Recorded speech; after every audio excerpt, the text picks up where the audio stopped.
दोस्तों, आप सभी का बहुत बहुत स्वागत है हमारे चैनल में। इस वीडियो के अंदर अभी हम लोग लूसेंट सामान्य ज्ञान इससे रिलेटेड जो है इम्पोर्टेंट 40+ क्वेश्चन इस वीडियो में देखने वाले हैं। तो दोस्तों, आप इस वीडियो को बहुत ध्यान से लास्ट तक देखिए। चैनल पर आया है तो चैनल को सब्सक्राइब कर बगल में एक बेल आइकन आएगा, उसे ऑन करके ऑल नोटिफिकेशन पर क्लिक कर दें। और वीडियो पसंद आए तो प्लीज़ वीडियो को लाइक ज़रूर करें। तो चलिए शुरू करते हैं। देखिए, यहाँ पर हमारा पहला क्वेश्चन दिया गया है, राष्ट्रीय महिला कोष की स्थापना किस पंचवर्षीय योजना के दौरान की गई थी। तो देखिए, राष्ट्रीय महिला कोष की स्थापना जो है ये 8वीं पंचवर्षीय योजना के दौरान किया गया था। ठीक है, ऑप्शन सी यहाँ पर करेक्ट हो जाएगा। इसके अलावा भारत में जो पंचवर्षीय योजनाएं हुई थी वो यहाँ पर हमने लिखे हैं, जो एग्ज़ाम के लिए काफ़ी इम्पोर्टेंट है। तो देखिए, पहली पंचवर्षीय योजना की बात करें तो देखिए इसका कार्यकाल 1951 से 56 तक रहा था और इसमें कृषि, बिजली और सिंचाई की प्राथमिकता दी गई थी। दूसरी पंचवर्षीय योजना कार्यकाल 1956 से 61 तक रहा था, इसमें पूर्ण उद्योग की प्राथमिकता दी गई। तीसरी पंचवर्षीय योजना कार्यकाल 1961 से 66 तक, इसमें जो है खाद्य और उद्योग की प्राथमिकता दी गई। चौथी की बात करें तो 1969 से 74 तक इसका कार्यकाल था, इसमें कृषि क्षेत्र की प्राथमिकता दी गई थी। पाँचवीं 1974 से 79 तक रहा, इसमें गरीबी का उन्मूलन किया गया और आर्थिक आत्मनिर्भरता। ठीक है। छठी जिसका कार्यकाल 1980 से 85 तक था, इसमें कृषि और उद्योग की प्राथमिकता दी गई। सातवीं 1985 से 90 तक ऊर्जा और खाद्य की प्राथमिकता। आठवीं की बात करें 1992 से 97 तक मानव स्रोत और शिक्षा का जो है इसमें प्राथमिकता दिया गया था। नौवीं की बात करें तो 1997 से 2002 तक इसका कार्यकाल था, इसमें सामाजिक न्याय की प्राथमिकता दी गई। 10वीं पंचवर्षीय योजना 2002 से 2007 तक रोजगार और ऊर्जा की प्राथमिकता। 11वीं की बात करें तो 2007 से 12 तक इसका कार्यकाल था, समावेशी विकास का जो है इसमें प्राथमिकता दिया गया। 12 से 17 तक 12वीं पंचवर्षीय योजना था, जिसमें त्वरित का जो है इसकी प्राथमिकता दिया गया था। तो ये पंचवर्षीय योजना एग्जाम में यहाँ से क्वेश्चन पूछे जाते हैं, आपको पता होना चाहिए। अगला क्वेश्चन देखिए, क्वेश्चन नंबर 2 है, जलोढ़ मिट्टी में किसकी उपलब्धता सर्वाधिक होती है। वेरी इंपॉर्टेंट क्वेश्चन है ये, मिट्टियों से रिलेटेड क्वेश्चन एग्जाम में पूछे जाते हैं। जलोढ़ मिट्टी में किसकी उपलब्धता जो है सर्वाधिक होती है। तो ये पोटास की उपलब्धता जो है सर्वाधिक होती है। ऑप्शन बी यहाँ पर करेक्ट हो जाएगा। जलोढ़ मिट्टी की बात करें तो इसको दोमट मिट्टी के नाम से भी जाना जाता है। भारत में सबसे अधिक क्षेत्रफल में पाई जाने वाली जो मिट्टी है वो है जलोढ़ मिट्टी, जिसे दोमट मिट्टी भी कहा जाता है, याद रखना है। जलोढ़ मिट्टी भारत के कुल क्षेत्रफल का लगभग कितना प्रतिशत भाग में पाया जाता है। तो ये 43.4% भाग में। ठीक है, भारत के कुल क्षेत्रफल का 43.4% भाग में जो है ये पाया जाता है। इस मिट्टी का निर्माण जो है नदियों के निक्षेपण से किया गया है, लेकिन जलोढ़ मिट्टी में नाइट्रोजन और फास्फोरस की मात्रा कम पाई जाती है। जिस स्थान पर जलोढ़ मिट्टी अधिक पाई जाती है वहाँ पर फसल के उत्पादन के लिए यूरिया खाद डालना जो है बहुत ही आवश्यक होता है। तो आपको याद रखना है। क्वेश्चन नंबर 3 है, माउंट हैरियट किसकी सबसे ऊंची चोटी है। माउंट हैरियट किसकी सबसे ऊंची चोटी है। तो ये दक्षिणी अंडमान की जो है सबसे ऊंची चोटी है। ऑप्शन बी यहाँ पर करेक्ट हो जाएगा। क्वेश्चन नंबर 4 है, ब्राह्मणी एवं बैतरणी किसकी सहायक नदी है। ब्राह्मणी एवं बैतरणी किसकी सहायक नदी है। तो देखिए ये महानदी की सहायक नदी है। ठीक है, ऑप्शन बी यहाँ पर करेक्ट हो जाएगा। क्वेश्चन नंबर 5 है, निम्नलिखित में से कौन सही सुमेलित नहीं है। तो देखिए यहाँ पर तीसरा जो ऑप्शन दिया गया है ये सही सुमेलित नहीं है, बाकी ये तीनों करेक्ट हैं। दर्रा और राज्य ये तीनों सही है। जोजिला दर्रा जो है जम्मू कश्मीर में है, रोहतांग दर्रा हिमाचल प्रदेश में है और बामडीला दर्रा जो है अरुणाचल प्रदेश में। आपको याद रखना है। अगला क्वेश्चन है, निम्नलिखित में से कौन सा भारतीय संविधान द्वारा प्रत्याभूत मौलिक अधिकार है। भारतीय संविधान के द्वारा कौन सा जो है प्रत्याभूत मौलिक अधिकार है। तो समानता का अधिकार। ठीक है, ये संविधान द्वारा जो है भारतीय संविधान के द्वारा प्रत्याभूत मौलिक अधिकार है। ऑप्शन डी यहाँ पर करेक्ट हो जाएगा। इसके अलावा मौलिक अधिकार की बात करें तो मौलिक अधिकार भारतीय संविधान के भाग 3 और अनुच्छेद 12 से 35 तक में इसका वर्णन किया गया है। और अभी वर्तमान में जो है 6 मौलिक अधिकार हैं। आपको याद रखना है वर्तमान में कितने मौलिक अधिकार हैं। 6 मौलिक अधिकार हैं। पहला समानता या समता या समानता का अधिकार अनुच्छेद 14 से 18 तक में दिया गया है। स्वतंत्रता का अधिकार अनुच्छेद 19 से 22 तक में दिया गया है। शोषण के विरुद्ध अधिकार अनुच्छेद 23 से 24 तक में दिया गया है। धार्मिक स्वतंत्रता का अधिकार अनुच्छेद 25 से 28 तक में दिया गया है। संस्कृति और शिक्षा संबंधी अधिकार अनुच्छेद 29 से 30 तक में दिया गया है। संवैधानिक उपचारों का अधिकार जो है अनुच्छेद 32 में दिया गया। आपको याद रखना है। क्वेश्चन नंबर 7 है, भारतीय संविधान में राज्य के नीति निर्देशक तत्वों को शामिल करने का मुख्य कारण क्या है? तो देखिए, इसको शामिल करने का जो मुख्य कारण है वो है कल्याणकारी राज्य की स्थापना। ठीक है, ऑप्शन यहाँ पर करेक्ट हो जाएगा।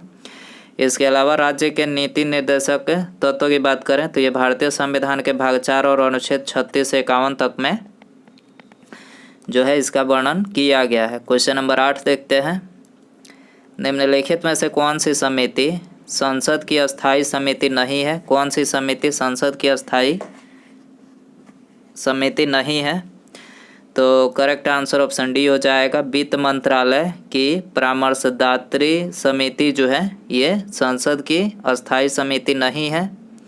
बाकी तीनों जो है लोक लेखा समिति, प्राक्कलन समिति, लोक उपक्रम समिति, तीनों क्या है? ये संसद की अस्थायी समिति है। याद रखना है आपको।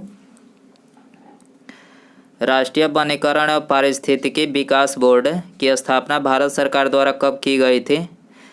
तो याद रखना है आपको, राष्ट्रीय वनीकरण और पारिस्थितिकी विकास बोर्ड की जो स्थापना किया गया था भारत सरकार के द्वारा, तो ये 1992 में, ठीक है, 1992 में किया गया था। ऑप्शन बी यहाँ पर करेक्ट हो जाएगा। अगला क्वेश्चन है, केंद्रीय मंत्रिपरिषद के विरुद्ध अविश्वास प्रस्ताव कहाँ प्रस्तुत किया जाता है? केंद्रीय मंत्रिपरिषद के विरुद्ध अविश्वास प्रस्ताव कहाँ प्रस्तुत किया जाता है? तो ये केवल लोकसभा में जो है प्रस्तुत किया जाता है। ऑप्शन यहाँ पर करेक्ट हो जाएगा।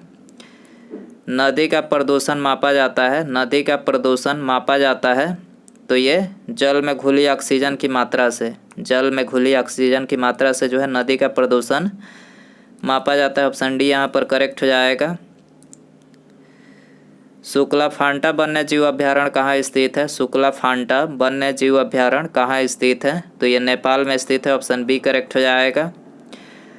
लघु रेडियो तरंग शॉर्ट रेडियो वेव्स की खोज किस वैज्ञानिक द्वारा किया गया?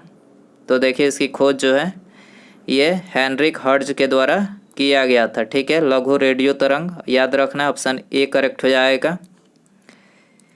कील उखाड़ने का हथौड़ा किस उत्तोलक श्रेणी का उदाहरण है? कील उखाड़ने का हथौड़ा किस उत्तोलक श्रेणी का उदाहरण है?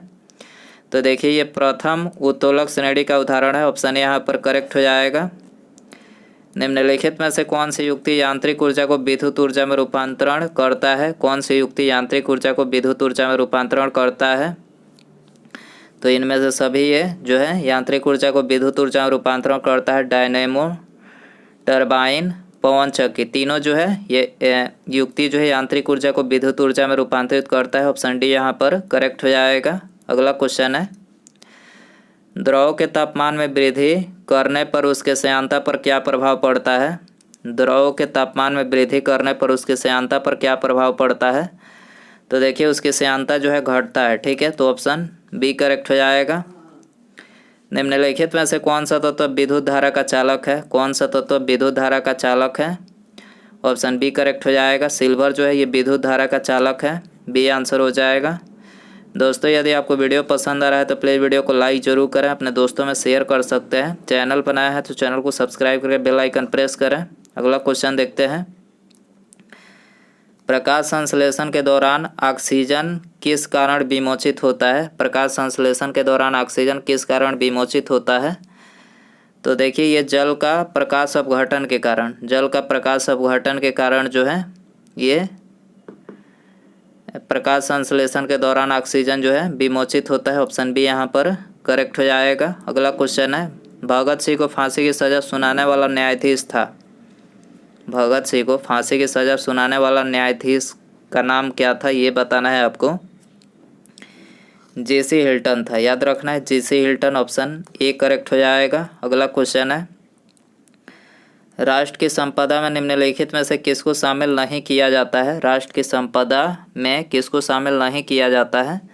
तो मुद्रा पूर्ति को जो है शामिल नहीं किया जाता है। ऑप्शन सी करेक्ट हो जाएगा। मनुष्य के जीभ के किस भाग में कुड़वाहट की संवेदना होती है? मनुष्य के जीभ के किस भाग में कुड़वाहट की संवेदना होती है? तो देखिए ये पिछला भाग में होती है। ठीक है, पिछला भाग में कुड़वाहट की संवेदना होती है। ऑप्शन बी करेक्ट हो जाएगा। निम्नलिखित में से कौन सा एंजाइम प्रोटीन को पेप्टोन में बदलता है? कौन सा एंजाइम प्रोटीन को पेप्टोन में बदलता है? तो करेक्ट आंसर ऑप्शन सी हो जाएगा, पेप्सिन। पेप्सिन एंजाइम बदलता है, सी आंसर हो जाएगा। निम्नलिखित में से किस भाग में पाचक एवं श्वसन नलियाँ क्रॉस करती है? किस भाग में पाचक एवं श्वसन नलियाँ क्रॉस करती है? तो ये करती है ग्रसनी में। ठीक है, ग्रसनी, ऑप्शन ए करेक्ट हो जाएगा। रक्त में मूत्राम्ल के उच्च स्तर के कारण निम्नलिखित में से कौन सा रोग हो जाता है? तो कौन सा रोग हो जाता है? गाउट रोग। गाउट रोग हो जाता है, सी आंसर हो जाएगा। आँख का वह कौन सा भाग है जिसमें वर्णक होता है जो किसी व्यक्ति की आँखों का रंग निश्चित करता है?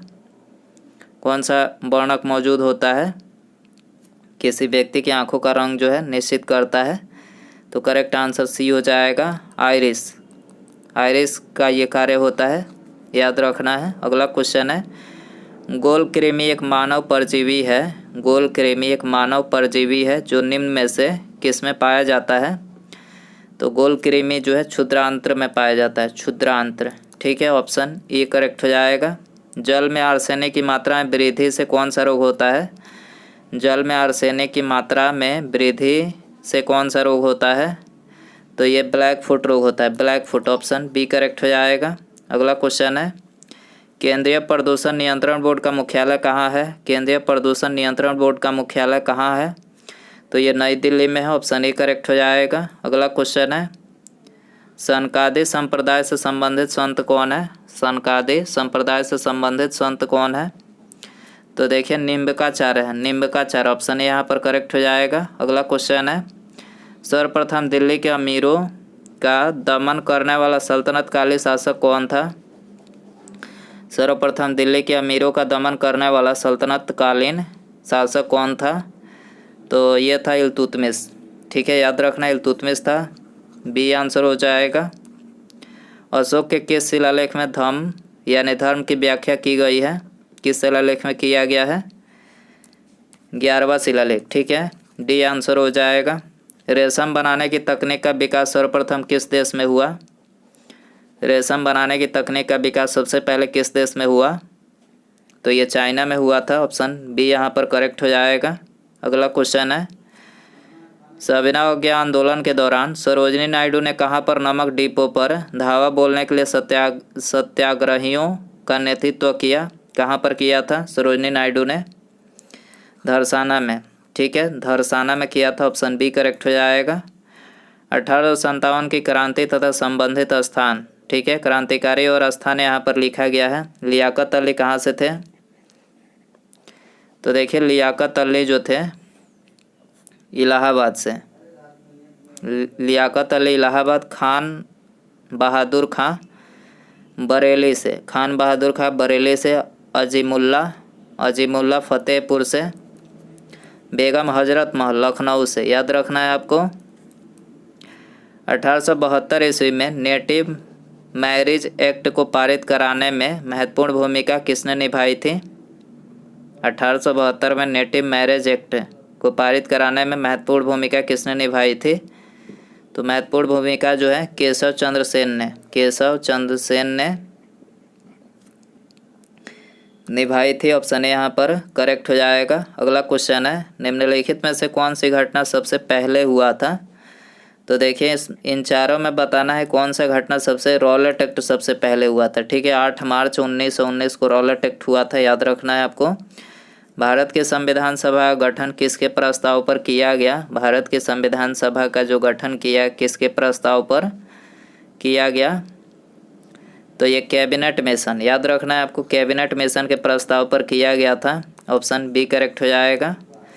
निम्नलिखित में से मैकियावेली निम्नलिखित में से मैकियावेली के लिए सरकार का कौन सा रूप आदर्श है? मैकियावेली के लिए सरकार का कौन सा रूप आदर्श है? तो यह है गणतंत्र। ठीक है, ऑप्शन ए यहाँ पर करेक्ट हो जाएगा। निम्नलिखित में से कौन सा रीट व्यक्तिगत स्वतंत्रता का बुलवर्क है? कौन सा रीट व्यक्तिगत स्वतंत्रता का बुलवर्क है? यह है बंदी प्रत्यक्षीकरण रीट। ठीक है, ऑप्शन डी करेक्ट हो जाएगा। निम्नलिखित में से कौन सा विटामिन हमारे शरीर में सबसे तीव्रता से बनता है? हमारे शरीर में कौन सा विटामिन सबसे तीव्रता से बनता है? तो ये आपके लिए होमवर्क क्वेश्चन रखते हैं। ठीक है, ऑप्शन है विटामिन ए, बी, डी, ई। दोस्तों यदि आपको इसका आंसर पता हो तो कमेंट बॉक्स में ज़रूर बताएं, और वीडियो पसंद आए हो तो प्लीज़ वीडियो को लाइक ज़रूर करें। चैनल पर नया है तो चैनल को सब्सक्राइब करें, अपने दोस्तों में शेयर करें। सब्सक्राइब करने के बाद बेल आइकन प्रेस करके ऑल नोटिफिकेशन पर क्लिक रखें, ताकि जब भी मैं कोई नई वीडियो अपलोड करूं उसका नोटिफिकेशन जो है आपको टाइम टू टाइम मिल सके। ठीक है, मिलते हैं अगले वीडियो में। नमस्कार, जय हिंद, जय भारत।